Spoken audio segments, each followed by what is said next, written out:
Chapter 62. Ships in the Lair of Ghosts Shall Sink. One of the four Supremes ship sinking Blackwater, Shilian asked. For calamities, not four Supremes. Only then did Shilian realize that he had subconsciously removed Chi-Rong from the calamity ranks. This was likely because there was no way he could put Night Tor and Green Lantern on the same level as the other three. As someone who had dutifully crammed the informative scrolls, Shilian knew a bit about ship-sinking Blackwater. According to legend, he was a great and powerful water ghost who lurked in the outer seas. Like Crimson Rain Sunflower, he slaughtered his way out of Mount Tunglu. Although he tended to keep a low profile, that profile was only low in the mortal and heavenly realms, and he had devoured over 500 infamous, nefarious creatures across the land, about 400 of which were other high-level water ghosts. The Blackwater Demon Lair was his personal domain. Just as Ghost City was under Huacheng's jurisdiction alone, lawlessness reigned within these boundaries. When one stepped foot into a Supreme's domain, they had the final say. There was a widespread saying in the Ghost realm: Crimson rules the land, Black masters the waters. Crimson obviously referred to Crimson Rain Sunflower, who was known for his signature red clothing. Black was none other than Blackwater Demon Xuan. Watermaster Xiong, you're really unlucky this time, Pei Ming said. But Demon Xuan isn't like the Green Ghost. He's not the type to look for trouble. Thankfully, we haven't strayed too far, so let's steer back quickly before we're discovered. The other stared at him. Well, why don't you change course then? Aren't you the one in charge of this ship? Pei Ming was equally confused. Did it not change course yet? This ship should follow my command on its own. It shouldn't require physical control. But the rudder didn't budge. With no other options, Pei Ming resorted to manual steering, but when his hand landed on the rudder, he furrowed his brows. Shilian went over as well. It won't move. It was impossible that Pei Ming lacked the strength for it. Shilian was fairly confident in his own strength, and yet he wasn't able to move it either. After examining the situation at hand, Ming Yi announced, "It must have gotten caught on something. I'll go down to take a look." Shi Jingxuan chimed in. "I'll go with you, Mingxiong." "Come back here," Shi Wudu said sternly. "Don't go running around." Shi Jingxuan didn't dare disobey, knowing that his brother shouldn't be distracted or emotionally agitated when he was undergoing his trial. He returned to Shi Wudu's side shamefaced, leaving Ming Yi to investigate under the deck alone. Shilian wanted to help, but he knew he wasn't as capable as the Earthmaster when it came to building and repairs. Even if he went, he wouldn't be able to do much. As he gazed into the pitch-black sea that surrounded them, Shilian remembered something more important. Did any fishermen end up around here? Huacheng had extremely good eyesight, and had been working alongside Shilian in the search and rescue efforts. He was the one who had discovered many of the stranded fishermen. He did a quick survey around them. There shouldn't be, Huacheng concluded. Blackwater Demon Lair is in the South Sea. They wouldn't drift this far. And the area here has a barrier, so ordinary folk can't enter, barring special circumstances. Even if they did, they're beyond saving. Basically everything that drifts here sinks. The South Sea. He hadn't realized they'd drifted so far. Shilian tested his spiritual communication array, and sure enough, the connection was down. Their connection before had been spotty, but still usable. Now there was complete silence. Although the sea currently looked peaceful, there could be danger lurking in the abyssal depths. The sky was growing darker, and Shilian felt uneasy. Since there aren't any stranded fishermen in these parts, if Lord Earthmaster can't repair it, why don't we abandon ship and head ashore? Lord Watermaster can return to the East Sea for his trial, and we can continue the search and rescue as well, he suggested. That works, Pei Ming agreed, and opened the cabin door. Yet, when he pulled open the door, instead of dry land, he was met with the interior of an empty cabin. His face changed at the sight. The teleportation array lost its power. Huacheng laughed. Isn't that obvious? If you can't use the spiritual communication array, why would the teleportation array work any better? Pei Ming sent a sidelong glance at him. Little friend, you seem quite calm for someone so young. Not worried at all, are you? He commented flatly.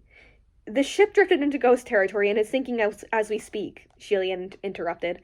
We can't leave even if we want to. Let's solve the problem at hand first. Shi Jingxuan called under the deck. Mingxiong, how's the situation looking down there? Can you fix it? Ming Yi's voice came from below. Nothing's broken. The ship isn't caught on anything either. Something else made the ship lose power.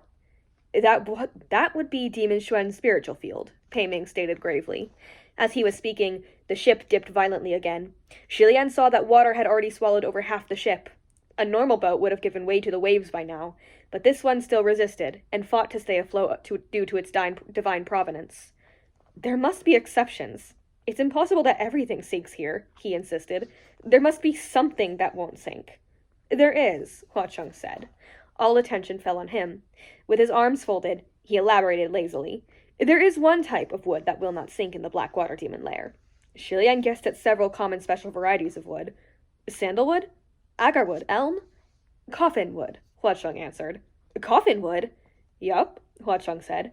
No one has returned alive after stumbling into Blackwater Demon Lair, except for one individual. He was traveling home with the corpse of a family member. After his boat sank, he rode the coffin and drifted back to shore. Pei Ming raised his brow. You sure know a lot, little friend.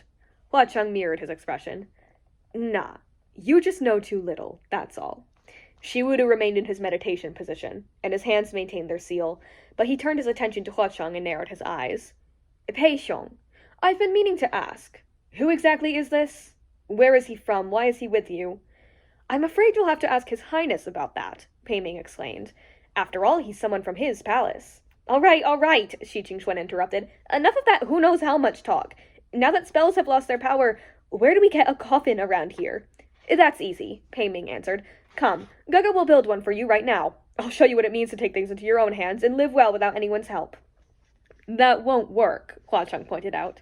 It has to be a coffin that's carried a corpse. That was that, then.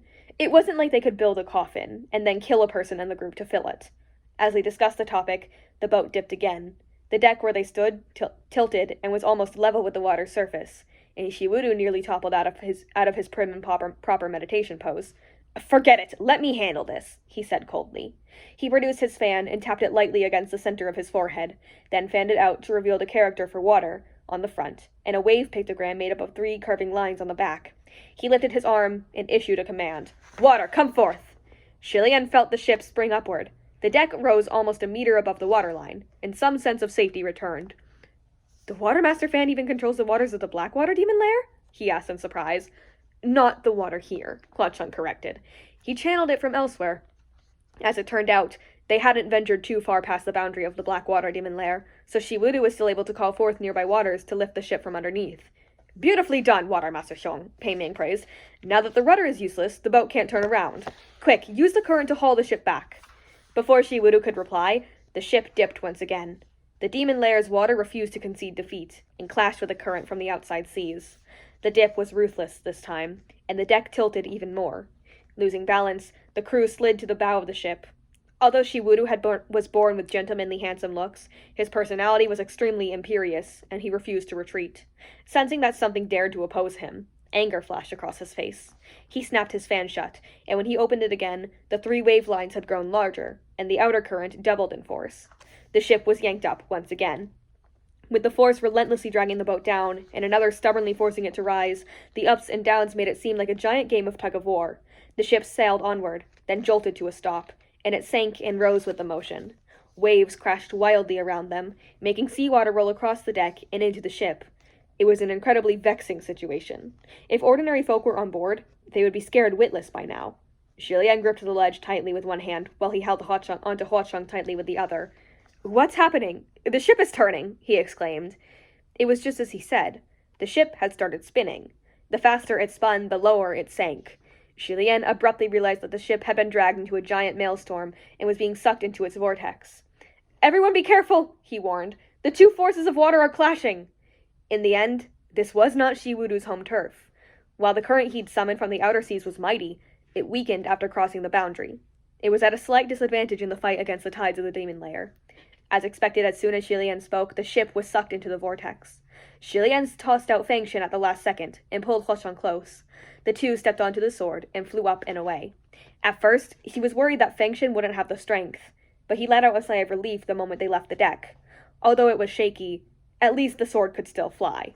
They looked down from above to see the whole area was painted a deep, terrifying black. Below them were 2 massive currents of obviously different colors, and it was their pursuit and clash with each other that had formed the colossal maelstrom. As the vortex swallowed the ship whole, the 2 water currents quickly separated.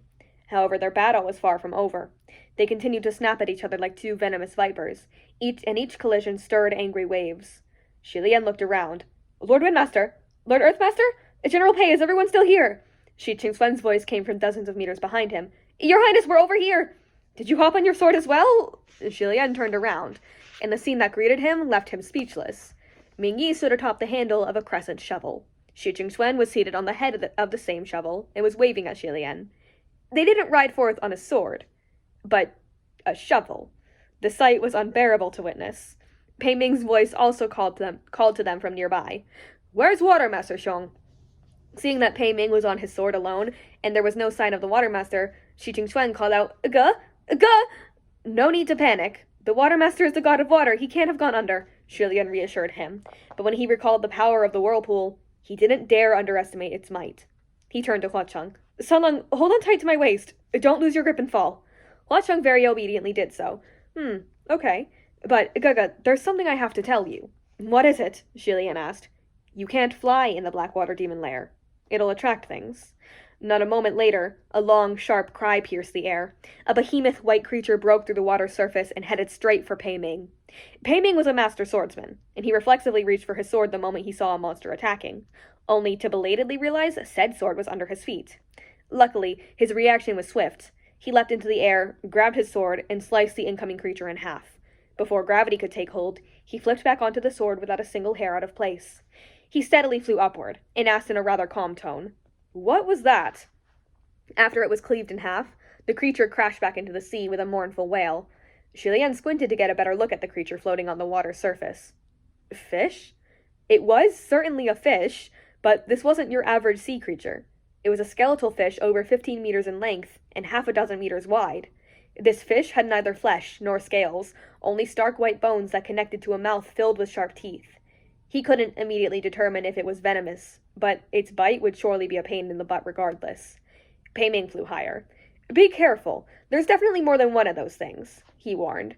Sure enough, the moment he mentioned more than one, a second skeletal fish shot out from the depths. This time it headed straight for Ming Yi and Shi Qingxuan. Unfortunately, the Earthmaster wasn't a martial god and had little fighting power, and the Windmaster was now in mortal flesh. On top of all this, Ming Yi was rusty when it came to shovel wielding. Even though the two didn't get bitten, they were still knocked off balance and sent tumbling down to the waters below.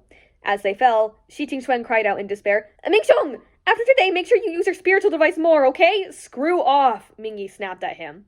Pei Ming sighed and rushed over to rescue the two. Seeing his skilled form, Shi Lian knew that he would be able to handle it on his own. It's not really the Earthmaster's fault, though, he thought. A shovel as a spiritual device? No heavenly official with any sense of shame would want to bring it out. Just then a chill ran down his spine.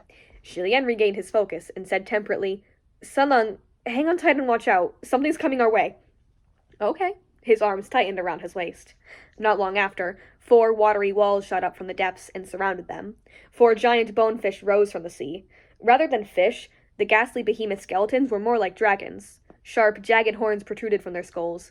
Balls of inextinguishable ghost fire burned in their empty eye sockets like giant lanterns, and the 4 legs each one had were tipped with claws.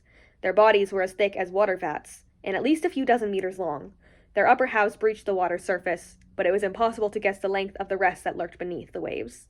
The creatures circled Shi Lian and Hua Cheng as they hung in the air, leaving no room for escape. The pair couldn't fly upward. This was as high as Fengshen could go. If they descended, the deathly silent ocean would greet them. Shi Lian sighed. All right, who's first? After a moment of consideration, he clasped his hands. Together it is. Soon after, the bone dragon to the east took the initiative. It shrieked and charged forward. Shi Lian raised his hand and jabbed a finger in its direction. The bone dragon froze on the spot. It was a massive creature, but it was frozen in place by 1 sword, 1 man, and 1 finger. No matter how it struggled, it couldn't move another inch forward. Its tail and hindclaws thrashed and raised walls of waves. The other 3 dragons lunged forward as well. Shi Lian curled his fingers into a claw, grabbed the frozen bone dragon by the horn, and lashed its body out like a whip. A loud whoosh tore through the sky. The 3 oncoming dragons were skewered by the one Shi Lian thrashed out, and they howled as they collapsed into the sea in a mess of bones. Shi Lian watched the broken bones drift with the movement of the waves, and he dusted off his hands and let out a breath. He turned around. Sunlung, are you okay? Hua Cheng smiled happily at him. Under Gaga's protection. How could anything happen to me? His response made Shi Lian feel embarrassed. And now that he thought about it, dealing with this sort of thing was also an easy task for Hua Cheng. How could he be anything but perfectly fine? So it sounded like Shi Lian was intentionally asking for praise. Just then, the sword unexpectedly dipped. Before Shi Lian could even register what had happened, they were already falling rapidly. An instant later, they plunged headfirst into the icy cold water. They weren't dragged down by anything. Fengshen was simply too old and couldn't hold out anymore. It needed to rest after straining itself for so long. The bone-chilling seawater rushed in from all directions. Shi Lian choked on water a few times, then quickly shut his mouth tight and tried to swim upward. But the Blackwater demon lair was as wicked as described. Though Shilian considered himself a fairly good swimmer, his body felt like a block of lead in these waters. No matter what he did, he couldn't float. He opened his eyes, but the water was as black as the world behind his eyelids, and he couldn't find Huacheng. He groped around with his hands, but he only managed to grab hold of the sinking Fengshen, not the person he sought. He started to grow anxious. The more anxious he was, the more sluggish his movements became, and the faster he sank. Thankfully, it wasn't long before a hand suddenly parted the fog. Shilian's eyes lit up.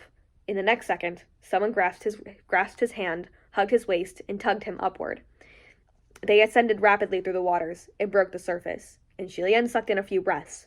When he wiped his face, he found that he'd been brought up from the depths by none other than Huacheng. It was quite strange. Technically, Huacheng was dead. As the saying goes, the dead are heavier, a dead weight, so to speak, so he should have sunk faster than Shilian. But he floated lightly and effortlessly in the water. He lowered his head to look at Shilian. "Are you all right?" Shilian nodded, but this scene felt quite familiar, and brought with it memories of a similar situation that had happened not long ago. It made him blush. With one arm wrapped around Shilian, Huacheng used his free arm to leisurely glide through the water. "Hang on tight to me, Gaga. If you sink, you'll sink if you let go." At a loss for words, Shilian blankly nodded several times. Not far from them, the water stirred, and several sharp horns broke through the surface. Like the fins of a school of sharks, the horns rushed toward them with incredible speed. The 4 bone dragons that Shilian had knocked out were back for revenge. The bone dragons circled them, eyeing them with predatory gazes. But soon they could hold themselves back no longer, and furiously dove in. Shilian gripped Fengshen tightly, but as he waited for the right moment to strike, he heard Huacheng click his tongue in annoyance. The bone dragons were already within arm's reach and ready to tear them apart, but upon hearing that sound, their killing intent immediately vanished. The fanged mouth that had been ready to snap Shilian's throat instead inched forward and nudged at Fengshen, as if pecking it with tiny kisses. Shilian was utterly confused. He remained dumbfounded as the 4 bone dragons scampered away like they were scared, tails between their legs. Shilian was left speechless, and he floated there in sheer bewilderment. But Huacheng had already continued swimming. "Gaga, you see that? If you plan on raising pets in the future, definitely don't consider those things. They're useless trash." "Pets?" "No, I don't need any pets," Shilian replied weakly. All of a sudden, a water dragon hurtled up from under the water surface and shot into the sky. Shilian looked up and saw Shiwudu seated on top of the creature's head. His hands were clasped together in an aggressive attack hand seal, and his face was dark with hostility, as if he was fighting vigorously against some unforeseen force. The once calm, once peaceful sea was now tossing and turning. Shilian called out, "Lord Windmaster! Lord Earthmaster! General Pei, where are you?" Borrowing the moonlight, he was able to scan his surroundings. Instead of finding his comrades, he found himself engulfed by a huge shadow. Shilian turned his head sharply, and his eyes widened. It was an enormous wave, as tall as a city wall. It engulfed the skies as it lunged his way.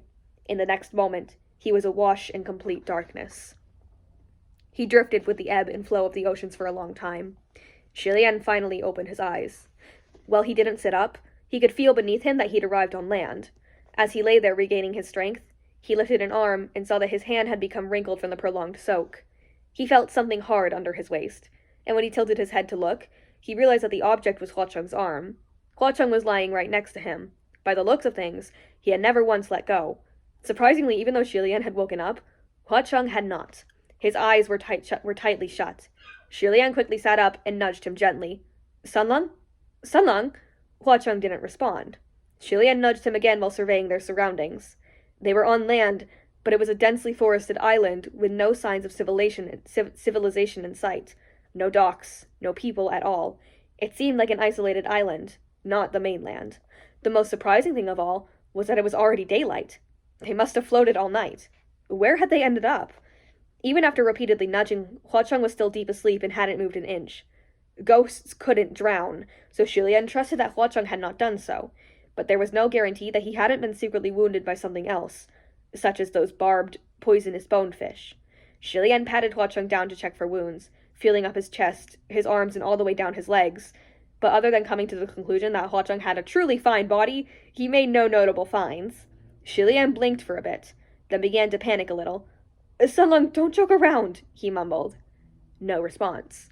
In a moment of panic, Xilian pressed his head against Huacheng's chest to search for a heartbeat before he remembered that ghosts had no such thing.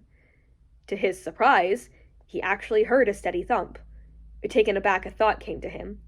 Huacheng shouldn't be able to drown in his true form, but he was presently in the form of a 17 or 18-year-old human youth. So did the same rules apply? Although he still didn't think that Huacheng was the sort to overlook such things, there was really no other option at hand. He couldn't be roused even after Xilian pressed his chest a number of times. After a brief moment of hesitation, Xilian slowly reached out and cupped Huacheng's face with gentle hands. He was excessively good-looking. With his eyes closed, his sharp features softened into something gentler. He held Huacheng like this. He gazed at him and thought about what he was about to do next. It made it extremely difficult for Xilian to calm his heart.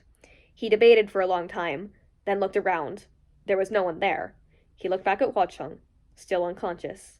In the end, he made up his mind. Gritting his teeth, he whispered a simple phrase. "I apologize in advance." His voice was practically shaking as he said it. He clapped his hands together in silent prayer, and then bent down. With his eyes shut tight, he pressed his lips against Huacheng's. Huacheng's eyes snapped open. And that is chapter 62.